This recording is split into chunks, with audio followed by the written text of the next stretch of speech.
Premièrement, je dois avouer que je viens d'une famille de la région de Québec, une famille catholique, une famille qui m'a enseigné la base.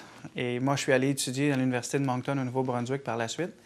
Et puis, je dois reconnaître humblement, que la plupart des gens reconnaissaient que j'étais un des meilleurs étudiants de l'Université de Moncton, que j'allais être voué à un avenir très prometteur. Moi, j'allais à l'université en cravate à tous les jours. Je croyais qu'il fallait se préparer là pour pouvoir entrer dans le monde des affaires à deux pieds puis être bien préparé. J'étais le seul étudiant de toute l'université qui allait à l'université en cravate. Néanmoins, j'étais, selon plusieurs, promis un bon avenir, un bel avenir au niveau des affaires. Et je dois avouer que j'ai une très, très belle carrière depuis ce temps-là dans le domaine hospitalier. Et puis, ceux qui croient que venir au Seigneur, c'est parce qu'on a besoin d'une béquille, je peux vous dire une chose, vous vous trompez royalement, parce que moi, je n'avais pas besoin de béquille pour avancer dans la vie. Au contraire, j'avais peut-être plus besoin d'avoir le Seigneur dans ma vie pour me donner un autre sens, une autre vision dans le domaine des affaires, puis me ralentir aussi, de ne pas prendre des décisions trop rapides. Qu'est-ce qui s'est passé dans ma vie? C'est que je ne cherchais pas Dieu vraiment. Mais le 25 novembre 1988, il s'est passé quelque chose d'assez exceptionnel à Québec. Et on a eu un tremblement de terre de 6,5 pendant environ 45 secondes. L'épicentre était dans le parc des Laurentides. Et moi, je me trouvais à l'entrée du parc chez ma sœur dans la région d'Orsainville. Et ce qui s'est passé, j'étais à la salle de bain, j'ai vu tous les murs trembler.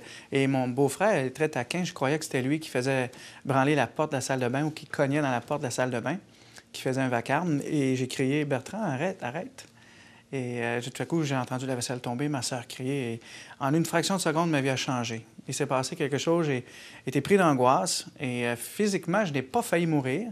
Mais dans ma tête, je croyais que j'allais mourir. Parce qu'imaginez-vous que je ne pensais pas que c'était un tremblement de terre.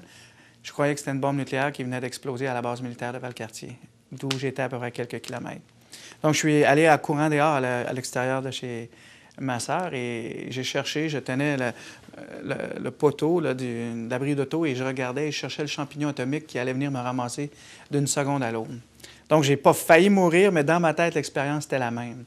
Et j'ai crié à Dieu de me donner une chance. Je ne connaissais pas Dieu, j'étais même en guerre contre lui. Mais il y avait une chose que je savais, par exemple, c'est que si j'étais mort ce soir-là, je ne serais pas à la bonne place. Et j'ai fait cette demande, j'ai dit, Dieu, je te promets que si tu ne viens pas me chercher tout de suite, que je vais te chercher. Et Dieu a répondu à cette prière. 2 ans plus tard, en fait, des jours après, même quelques heures après, je me retournais en automobile et je me disais, comment fait-on pour chercher Dieu? J'avais plein de défauts, mais j'en avais un, je n'avais pas, je n'étais pas hypocrite. Et j'ai dit à Dieu, Dieu m'a donné une chance, je vais le chercher. Ce même mois-là, j'ai eu plein de propositions à ma porte le samedi matin, des gens qui viennent cogner. Et j'ai décidé de m'acheter une Bible pour moi-même et de lire pour moi-même pendant 2 ans. Fait que j'ai lu pendant 2 ans pour moi-même. Et finalement, j'ai découvert l'Évangile. Et après ça, le Seigneur a permis que je rencontre d'autres chrétiens. J'ai découvert l'Évangile, j'ai découvert que je n'avais rien à faire pour mériter la vie éternelle.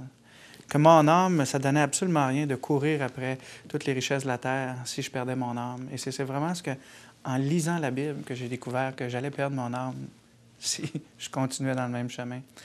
Donc, le 10 septembre 1990, 2 ans après ces événements-là, ou presque, j'ai décidé, après avoir entendu un ancien prêtre avoir donné sa vie à Christ, un ancien missionnaire des Oblats de Marie, ce soir-là, je suis retourné chez nous et j'ai regardé mon ami de l'époque qui est devenu ma femme. J'ai dit, ce soir, je veux vraiment que le Seigneur rentre dans ma vie.